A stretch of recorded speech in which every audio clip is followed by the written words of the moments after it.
అదరకొట్టే కారం రంగు రుచి ఆచి కారం పొడి. అందరికీ నమస్కారం. నేను Swaroopa Putlapalli. Welcome to Suman TV. Cancer patient 7 రోజులు ఉపవాసం చేస్తే తమిళనాడు బీజేపీ రాష్ట్ర యూనిట్ అధ్యక్షుడు అన్నామలై అయితే ఇప్పుడు ఈయన కామెంట్స్ అనేవి వైరల్ గా మారాయి. ఇంత పెద్ద పెద్ద చదువులు చదివి పెద్ద ఉద్యోగాలు చేసిన అన్నామలై లాంటి వాళ్ళు ఇలా బాధ్యత రాహిత్యంగా మాట్లాడడం ఏంటని ప్రతిపక్షాలు మండిపడుతున్నాయి. ప్రస్తుతం నాతో పాటు ఉన్నారు ప్రముఖ ఆంకాలజిస్ట్ మల్లిక్ సింగరాజు గారు. ఆయనతో మాట్లాడదాం. సార్ నమస్తే. నమస్తే. అన్నామలై గారి వ్యాఖ్యల్ని మీరు కూడా చూసి ఉంటారు. మీరేమంటారు సార్? నిజంగానేనా ఇదంతా జరిగే అవకాశం ఉందా? 7 రోజుల పాటు ఉపవాసం చేస్తే క్యాన్సర్ నుంచి విముక్తి పొందవచ్చా? ఏ ఉద్దేశంతో వ్యాఖ్యలు అన్నారో యాక్చువల్గా మాకు అర్థం కావట్లేదు. ఇలాంటి టాపిక్కే కొద్ది రోజుల క్రితం వచ్చింది, మీకు గుర్తుందేమో. సోనాలి బింద్రే గారు ఒక టాపిక్ మాట్లాడారు, ఆటోఫేజీ గురించి. అంటే నేను క్యాన్సర్ ట్రీట్మెంట్ తీసుకున్నప్పుడు ఆటోఫేజీ ద్వారా నయమయ్యాను అని ఒక స్టేట్మెంట్ ఇచ్చారు.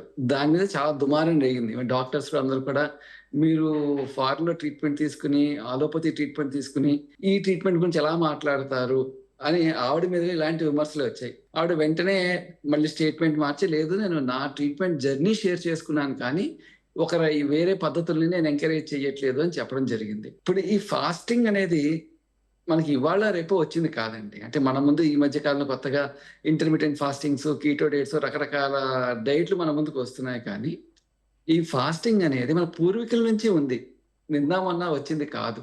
అసలు ఈ ఫాస్టింగ్ ఎట్లా పనిచేస్తుందో ఒక్కసారి చూద్దామని. అంటే నిజాన్ని చెప్పిన మాటల్లో వాస్తవం ఎంత ఉంది, మీరు అడిగిన ప్రశ్నకి వాస్తవం ఎంత ఉందో ఒక్కసారి చూద్దాం.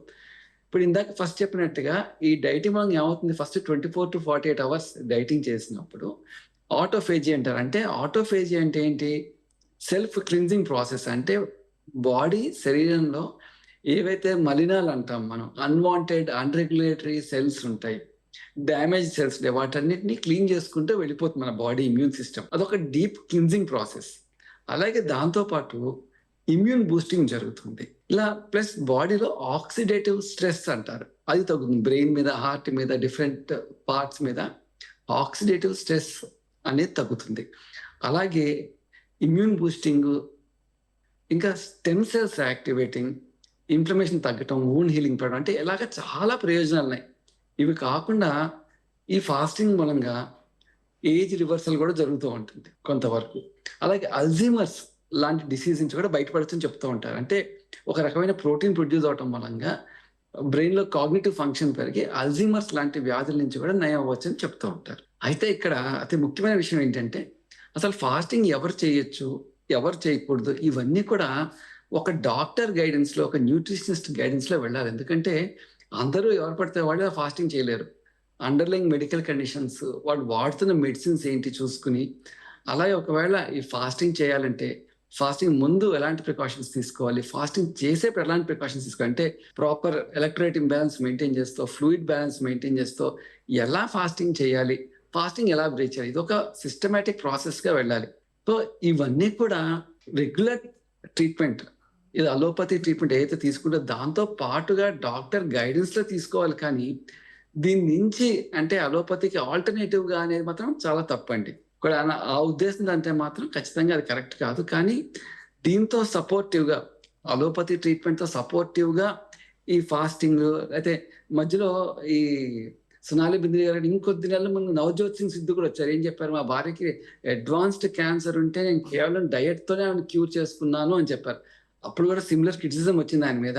అంటే ఆయన ఏమన్నారు, అర్లీగా డిన్నర్ చేసి వెజిటేరియన్ ఫుడ్ ఎక్కువ తీసుకుని, ఆమ్లా తీసుకుని, కుర్కుమిన్, వాటి వల్ల క్యాన్సర్ మొత్తం నయం చేసుకుని మా వైఫ్ అని చెప్పారు. సో అప్పుడు కూడా ఆయన మీద సిమిలర్గా ఇట్లాంటి క్రిటిసిజం వచ్చింది. కానీ వీళ్ళు చెప్పేది లేటెస్ట్ పద్ధతులు కావము. ఆల్రెడీ మనం చూస్తే పూర్వీకులు వాళ్ళు అర్లీగా తినేసేవాళ్ళు, 6 o'clock డిన్నర్ అయిపోయేది వాళ్ళకి. They use to have proper space between meals. So ఇవన్నీ ఒక సిస్టమేటిక్గా ఫాలో అవుతే ఖచ్చితంగా ఇమ్యూన్ సిస్టమ్ని పెంచుకుని క్యాన్సర్ని నివారించే ప్రయత్నం చేసుకోవచ్చు. కానీ కంప్లీట్ క్యాన్సర్ క్యూర్ అనేది మాత్రం జరగదండి. అలాగే అన్నామలై గారు ఇంకొక మాట కూడా అన్నారు సార్, యోగా చేయడం వల్ల క్యాన్సర్ నుంచి బయటికి రావచ్చు అని. అలాంటి అవకాశం ఉందంటారా? ఎందుకంటే క్యాన్సర్ వచ్చిందంటే చాలు పెద్ద పెద్ద ట్రీట్మెంట్స్ ఇస్తూ ఉంటారు, రేడియేషన్ కావచ్చు, కీమోథెరపీ, అలాగే మెడిసిన్స్ కూడా ఇస్తారు. అలాంటిది సింపుల్ యోగాసనాలతో క్యాన్సర్ నుంచి బయటికి రావడం సాధ్యమేనా? ఇవన్నీ యాక్చువల్ ఆయన చెప్పిన స్టేట్మెంట్స్ ని జనాలు తప్పుగా అర్థం చేసుకున్నారేమో అని నేను అనుకుంటానమ్మా. మేము కూడా పేషెంట్స్ చెప్పేటప్పుడు ఖచ్చితంగా ఎక్సర్సైజ్ అనేది సజెస్ట్ చేస్తాం.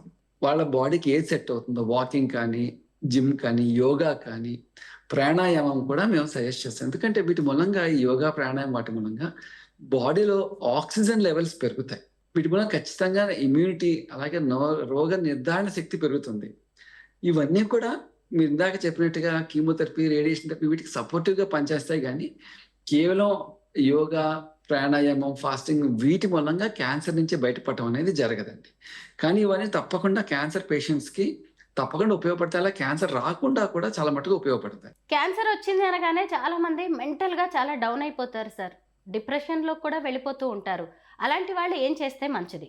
ముందు పేషెంట్‌కి అసలు క్యాన్సర్ ఏ స్టేజ్‌లో ఉంది, ఎలాంటి కండిషన్‌లో ఉంది అనేది వాళ్ళకి వివరించడం చాలా అవసరం. ఇప్పుడు చాలా మంది క్యాన్సర్ అనే పదంగా వినగానే క్యాన్సర్ అంటే క్యాన్సిల్ అన్న ఇప్పటికి కూడా నానుడి ఇంకా ఉంది ఇప్పటికి కూడా. సో ముందు వాళ్ళకి క్యాన్సర్ వస్తే ఏ రకమైన క్యాన్సర్ వచ్చింది, ఏ భాగంలో వచ్చింది, ఏ స్టేజ్‌లో ఉంది, నయమవుతుందా లేదా అంటే సాధారణంగా ఇంక్యూరబుల్ అయితే పేషెంట్స్ కంటే ఫస్ట్ పేషెంట్ అటెండర్స్‌కి కౌన్సిల్ చేస్తే అతను మెల్లిగా పేషెంట్‌కి స్లోగా break the news very slowly with the patient. కానీ చాలా మటుకు ఈ మధ్య కాలంలో క్యూరబుల్ క్యాన్సర్స్ డయాగ్నోస్ అవుతున్నాయి.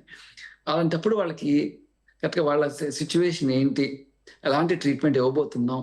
ఎలా తగ్గుతుంది? సైడ్ ఎఫెక్ట్స్ ఏంటి? ఇవన్నీ వాళ్ళకి కౌన్సిల్ చేస్తే అర్థం చేసుకొని వాళ్ళ యాక్సెప్టెన్స్ పెరుగుతుందండి. ఈ మధ్య కాలంలో వాళ్ళు చాలా మంది ఈ గూగుల్ చేయటం ద్వారా కానివ్వండి, సోషల్ మీడియా నుంచి కానీ చాలా ఇన్ఫర్మేషన్ తెలుసుకుంటున్నారు.